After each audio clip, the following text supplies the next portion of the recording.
આવી રહ્યા છે તેની વાત કરીશું। બ્રેકિંગ ન્યૂઝ આપ જોઈ શકો છો। બિગ વોલ પર જે પ્રમાણે છે, અમદાવાદમાં એએમસીના ડ્રેનેજ સફાઈના દાવાની પોલ ખોલવાનો એક વિડીયો સામે આવ્યો છે।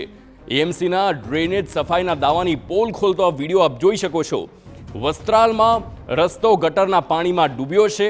વસ્ત્રાલમાં શિવમ આવાસ યોજના રોડ પર પાણી ભરાયા છે। ગટરના પાણીમાંથી પસાર થવા લોકો મજબૂર બન્યા છે, તો રસ્તા પર ખાડો હોવાથી અકસ્માતનો પણ ભય છે અને મચ્છરના ઉપદ્રવમાં પણ વધારો થયો છે। રોગચાળાનો પણ ભય છે।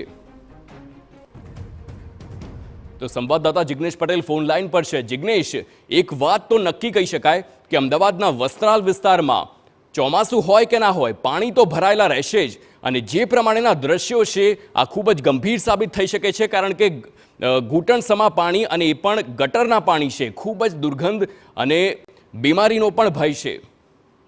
હાર્દિક, જે પ્રકારે આપણે વાત કરી તેમ કે બારે માસ વરસાદ હોય કે ન હોય, પરંતુ પાછલા 6 મહિનાથી એટલે કે વરસાદની સિઝન પહેલાથી જ અહીં વરસાદ ચોમાસું બેસી ગયું હોય તે પ્રકારના દ્રશ્યો આ વિસ્તારમાં જોવા મળતા હતા, આ જગ્યા પર જોવા મળતા હતા, કારણ કે 6 મહિના જેટલો સમયથી અહીં ડ્રેનેજ ઉભરાય છે, ઘૂંટણ સુધીના પાણી ભરાય છે। કોઈ પણ પ્રકારનો નિકાલ કોર્પોરેશન દ્વારા આ બાબતે કરવામાં આવ્યો નથી। કામ ચાલી રહ્યું છે ડ્રેનેજ રિપેરિંગનું। સફાઈ ચોમાસા દરમિયાન પ્રી મોન્સૂન એક્શન પ્લાન હેઠળ 3 વખત કરવામાં આવી હતી। તે દાવા અહીં મોકલ સાબિત થઈ રહ્યા છે, કારણ કે ચોમાસામાં પણ અહીં ડ્રેનેજ ઓવરફ્લો થતી અને ત્યારબાદ પણ ઓવરફ્લો થતી જોવા મળી રહી છે।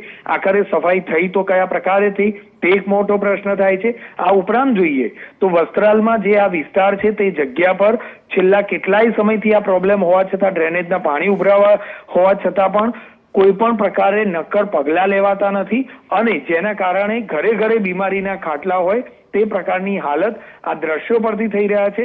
જે રીતે પાણી ભરાયા છે તેમાં જ જે રોડ છે તે બિસ્માર બન્યો છે, ખાડા પડ્યા છે, જેના કારણે વાહન ચાલકોના અનેક અકસ્માત આ વિસ્તારમાં થઈ રહ્યા છે, કારણ કે જ્યારે પાણીમાં કોઈ પણ વાહન જતું હોય ત્યારે તેને ખ્યાલ નથી હોતો કે નીચે કેટલો મોટો ખાડો છે, અને આ જ એક અકસ્માતનું કારણ બની રહ્યું છે। જેના કારણે વસ્ત્રાલમાં હાલ ખૂબ જ નારાજગી લોકોમાં જોવા મળી રહી છે। જી આભાર જિગ્નેશ સમગ્ર માહિતી બદલ। તો એક તરફ રસ્તા પર ખાડો અને તેના પર ગટરનું પાણી ભરાયેલું છે, એટલે ચોક્કસથી વાહન ચાલકોના જીવ પર જોખમ છે, વાહનોનું નુકસાન પણ થતું હોય છે, અને સાથે જે પ્રમાણે ગટરનું પાણી ઘૂંટણ સુધી રસ્તા પર ભરાયેલું હોય ત્યારે ચોક્કસથી દુર્ગંધ અને રોગચાળો ફેલાવાની ભીતિ રહેતી હોય છે।